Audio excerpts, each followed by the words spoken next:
Aku kini menjadi kematian, pemusnah dunia. Now I am become death, the destroyer of worlds. Itulah ayat yang diungkapkan oleh bapa bom atom J. Robert Oppenheimer 2 tahun sebelum kematiannya setelah bom atom ciptaannya dijatuhkan di Hiroshima dan Nagasaki, membunuh 200,000 orang, majoritinya adalah wanita dan kanak-kanak. Ayat itu sebenarnya adalah ungkapan daripada kitab Hindu Bhagavad Gita, di mana putera Arjuna berjumpa dengan Dewa Krishna dan dia meminta untuk melihat wajah penampilan sebenar Dewa Krishna. Maka pemandangannya adalah seperti sinaran ribuan matahari yang meletup serentak di saujana langit. Oppenheimer bukanlah beragama Hindu, dia sendiri adalah berketurunan Yahudi, tetapi dia tidaklah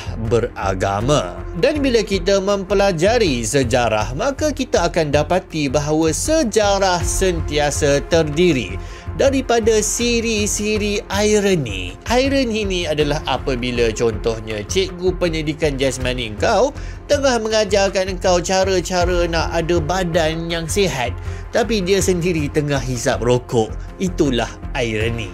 Dan ada 3 ironi yang paling besar bila kita bercakap tentang senjata yang paling berbahaya pernah dicipta manusia, iaitu bom nuklear. Ironi pertama adalah bom nuklear itu sendiri. Senjata yang dapat menghasilkan letupan bertaraf mega yang dapat meranapkan keseluruhan bandar metropolis itu, tenaganya sebenarnya datang daripada benda yang paling kecil, atom. Datangnya idea untuk menggunakan atom bagi membuat senjata datang daripada penemuan terhebat Einstein, bahawa jisim sesuatu objek adalah tenaga, dan revolusi fizik baru iaitu fizik kuantum. Ironinya, Einstein ni sendiri dia tak menerima fizik kuantum kerana fizik kuantum ni dia sangat-sangat aneh. Antara lain adalah ia mengatakan bahawa asas kepada realiti alam kita ni adalah rawak. Alam kita ni dia macam bermain dadu.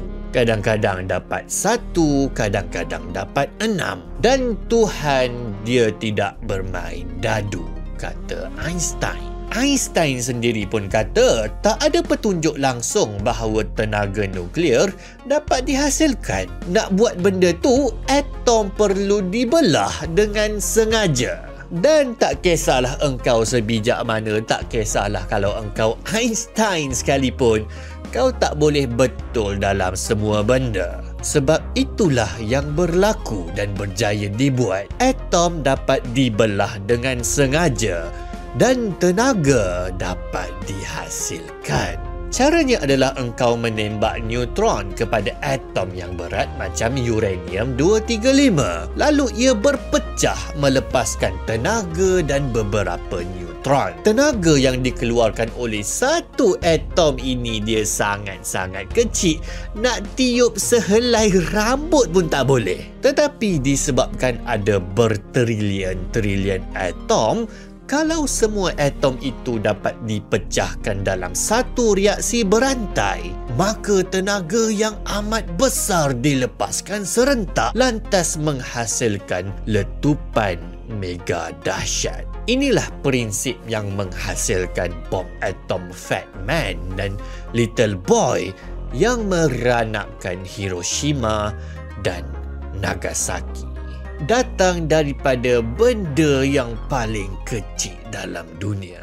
Ironi kedua adalah ilmu yang kita panggil sains itu sendiri. Tujuan kita belajar sains dan ini diajar di sekolah adalah supaya kita dapat menggunakan sains itu untuk dimanfaatkan bagi umat manusia untuk menjaga, memelihara alam. Dan iyalah, selama ini manusia memanglah ada juga gunakan sains itu nak cipta senjata. Contohnya macam manusia berjaya buat pedang ataupun busur panah. Tapi ciptaan ciptaan-ciptaan tu mereka bukanlah jahat dengan diri mereka. Maksudnya dengan orang cipta pedang, taklah dengan mereka mencipta pedang itu mereka jahat. Dan taklah semestinya gunanya pedang itu adalah untuk membunuh. Dia cuma alat yang bergantung kepada cara kamu menggunakannya. Kalau kamu menggunakannya untuk membunuh orang, maka kamu jahatlah. Tapi bom nuklear, dia cuma ada satu kegunaan dan satu saja tujuan penciptaannya, untuk memaksimumkan kemusnahan dan kematian.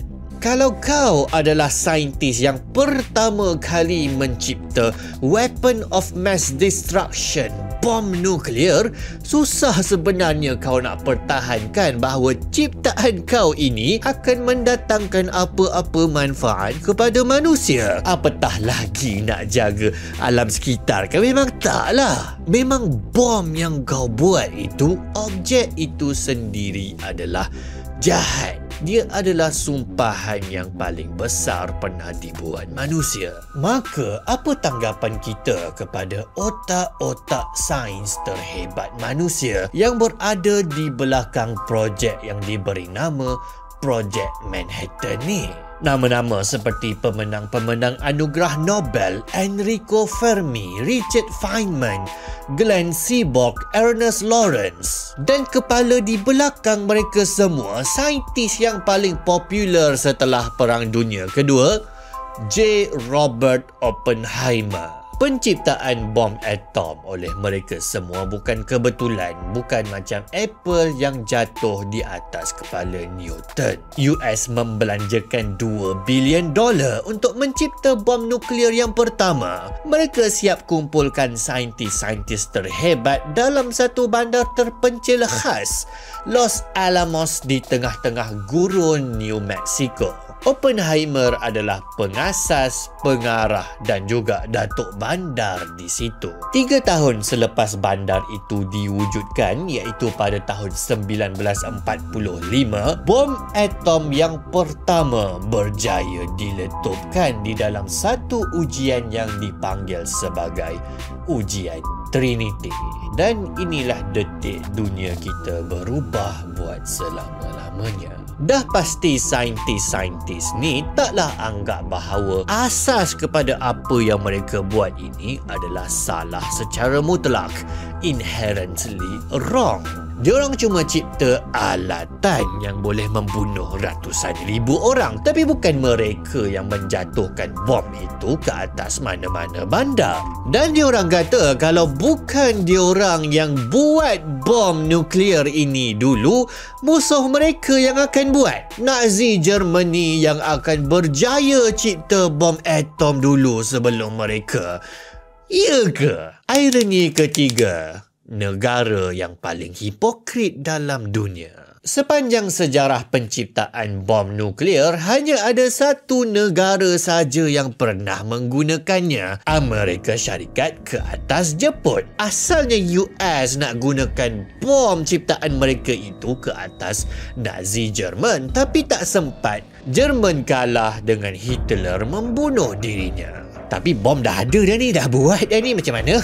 Jadi yang tinggal adalah Jepun. Tapi Jepun waktu tu mereka dah lemah dah nyawa-nyawa ikan dah nak kalah. Maka Presiden Truman mengarahkan 2 bom nuklear terbaru yang keluar daripada ketuhar fizik Manhattan Project untuk dijatuhkan kepada 2 bandar yang penuh padat dengan penduduk. Dan menurut US juga, ini antara lain adalah sebagai membalas dendam ke atas Pearl Harbor yang dibantai oleh Jepun. Masalahnya adalah Pearl Harbor ini adalah markas tentera laut US. Tempat itu dipenuhi dengan tentera. Hiroshima dan Nagasaki adalah bandar yang penuh dengan penduduk marhain, bukan tentera. Yang penuh dengan perempuan dan anak kecil. Dan waktu tu Jepun dah nak kalah dah pun. Maka sebenarnya penjatuhan bom nuklear itu dibuat adalah untuk sampaikan mesej bahawa kita orang Amerika Syarikat,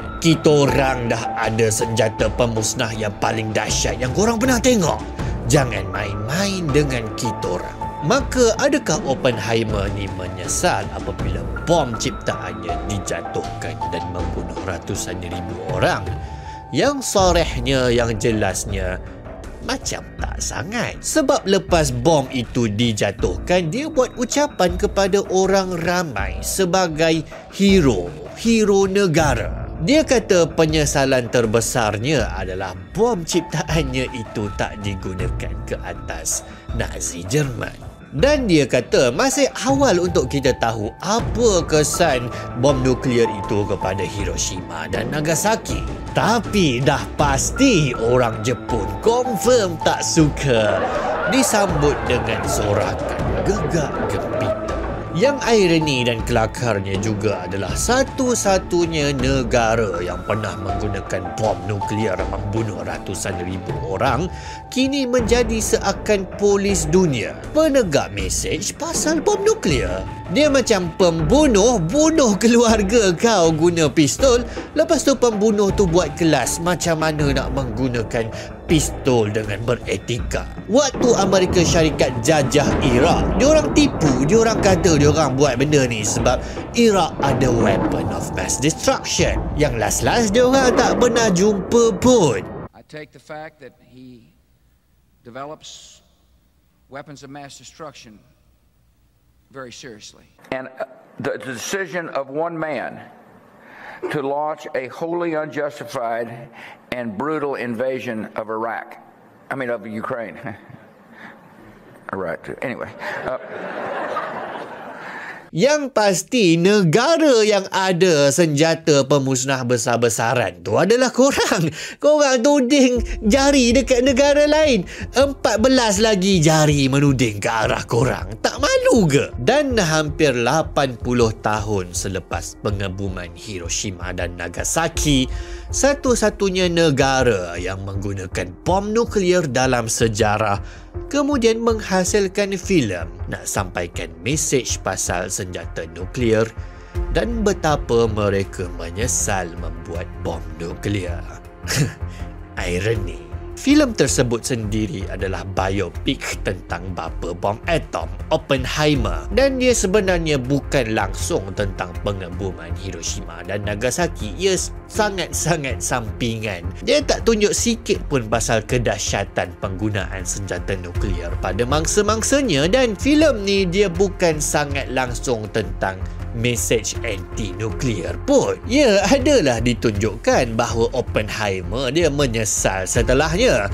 Dia kata pada Presiden Truman bahawa tangan dia berdarah. Dan dia kemudian mengepalai gerakan untuk mengawal penggunaan senjata nuklear. Tapi faktanya sampai sekarang satu-satunya tangan yang berdarah disebabkan oleh bom nuklear adalah tangan engkau, dan disebabkan engkau secara direct, maka setiap negara kemudian berlumba-lumba untuk menghasilkan senjata pemusnah nuklear mereka sendiri. Sebab musuh mereka dah buat, dah tunjuk dah pun kedahsyatan senjata tu.